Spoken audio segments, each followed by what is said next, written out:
हाँ भाई, German cockroach धूर द टट्टी।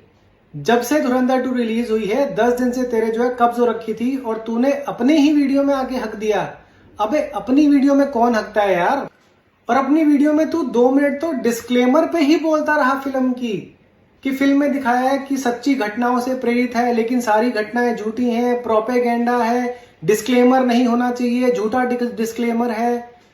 अबे कौन सी फिल्म में डिस्क्लेमर नहीं होता। सीबीएफसी ने क्लियरली बोल रखा है कि चाहे सच्ची घटनाएं हो या काल्पनिक फिल्म हो, आपको हर फिल्म में जो है डिस्क्लेमर देना है। अबे गधे की औलाद, इतना तुझे समझ नहीं है। अब भैया फिल्म में तेरा बाप जो पाकिस्तान है उसकी अगर बुराई हो तो तूने तो फिल्म को प्रोपेगेंडा बोलना ही बोलना है। जब फिल्म में यह दिखाया गया कि एक सरदार को ईश निंदा का इल्जाम लगा के जिंदा जला दिया गया और उसकी दुकान हथिया ली गई, तो तूने कहा पॉइंट ये नहीं है कि पाकिस्तान में ईश निंदा होती है या नहीं होती है, पॉइंट ये है कि इस फिल्म में इसको प्रोपेगेंडा की तरह दिखाया गया है। वाह रे मेरे जर्मन कॉकरोच, तेरी सारी जलन यहाँ पे नजर आती है। और तो और जब दाऊद फिल्म में ये कहता है कि एक चाय वाले की वजह से हमारे लोग परेशान हैं भारत में, तो भाई साहब जो तेरे चेहरे पर दर्द है ना पाकिस्तानियों के लिए, स्पेशली इंडिया में रहने वाले पाकिस्तानियों के लिए, वो भाई साहब देखते ही बनता है। नोटबंदी को लेकर भी तेरी जो चिढ़ है ना वो भी सामने आ गई। तूने बताया कि फिल्म में दिखाया गया कि 11,000 करोड़ भारत में आ चुके थे और 60,000 करोड़ और आने वाले थे, इसीलिए मोदी जी ने जो है नोटबंदी कर दी। What a master stroke by Modi ji. जबकि बाद में आरबीआई ने खुद क्लियर किया कि 99% नोट जो है वो नोटबंदी के दौरान वापस आ गए थे। सिर्फ 43 करोड़ नोट ही जो है फेक थे, वो आरबीआई पकड़ पाई। अबे गधे की औलाद, पहली बात ये कि जब 60,000 करोड़ पाकिस्तान में ही रह गया तो भारत सरकार उसको पकड़ती कैसे। दूसरी बात, जब printing press same, printing plates उसके पास, प्रिंटिंग जो है कागज उनके पास, देलारू कंपनी का नाम सुना है ना, वो भारत के लिए भी नोट छापती थी और पाकिस्तान के लिए भी नोट छापती थी। उस कंपनी को 2010-11 में बैन भी कर दिया गया था। तो जब सारे नोट्स वहीं से प्रिंट होकर आ रहे थे, जो भारत में नकली नोट भी आ रहे थे वो भी उसी प्रिंटिंग प्रेस में जो है छप रहे थे, तो भाई साहब कहां से पकड़े जाते।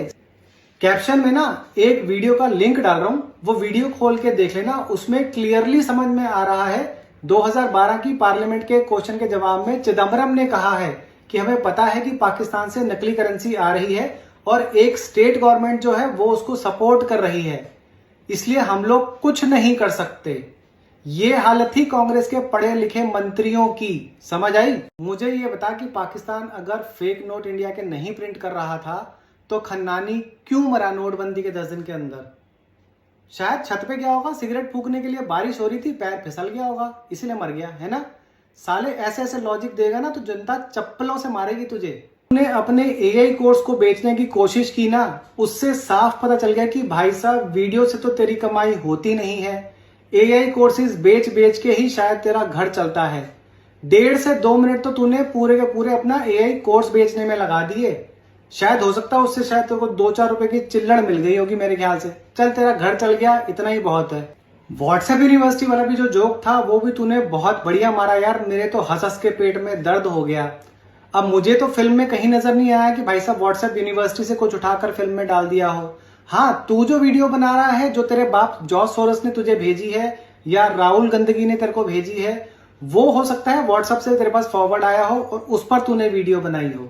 उसके बाद तूने कहा कि भाई साहब फिल्म के नैरेटिव को सूट नहीं करता था, इसलिए ये नहीं दिखाया गया कि भारत के पीएम मोदी जो है वो पाकिस्तान पीएम की बेटी की शादी में पाकिस्तान गए थे और उसके 8 दिन के बाद जो है वो पठानकोट के बेस पर हमला हो गया था।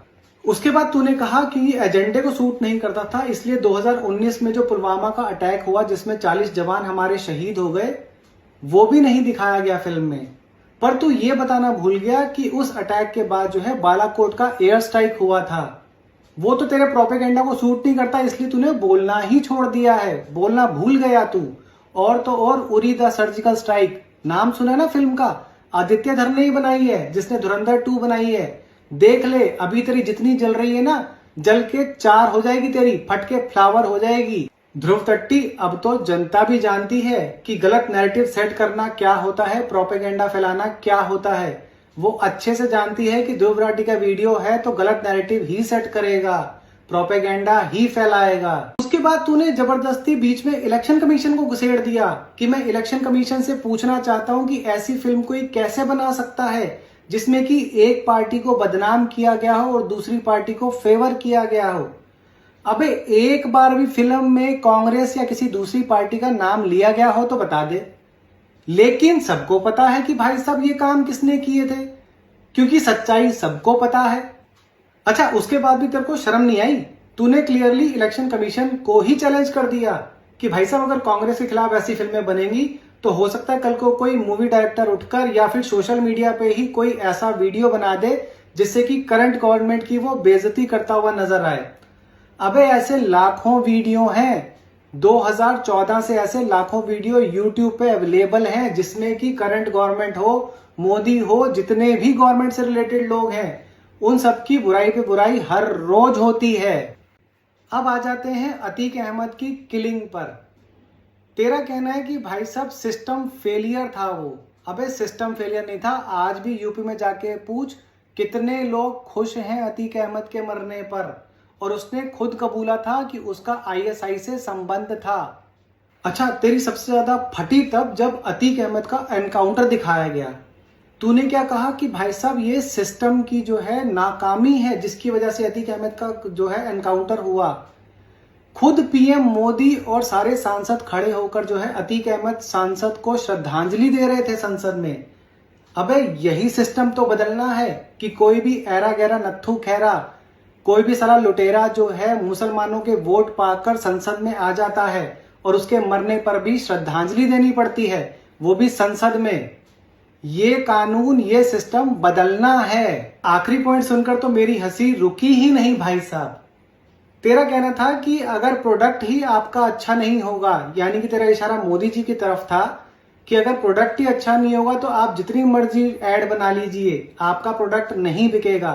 बेटा ये वो प्रोडक्ट है जो 2014 से लगातार भारत की जनता जो है इस्तेमाल भी करती आ रही है और बार बार वोट देकर इसको जिताती भी आ रही है। और यही नहीं, 2029 में भी यही प्रोडक्ट की ऐड बनेगी और यही प्रोडक्ट भारत में फिर से प्रधानमंत्री बनेगा। और तुम लोग जैसे जो जर्मन कॉकरोच जर्मनी में बैठे हो वो वीडियो बनाते रह जाएंगे सिर्फ। वैसे एक और प्रोडक्ट भी है इंडिया में जो कि 100 बार से ज्यादा लॉन्च हो चुका है लेकिन आज तक कभी बिका ही नहीं है। जनता तो समझ ही गई होगी, तू भी समझ गया होगा, हो सकता है पेट पकड़कर जो है हंस भी रहा हो, लेकिन तुझसे कुछ बोला नहीं जाएगा उसके बारे में।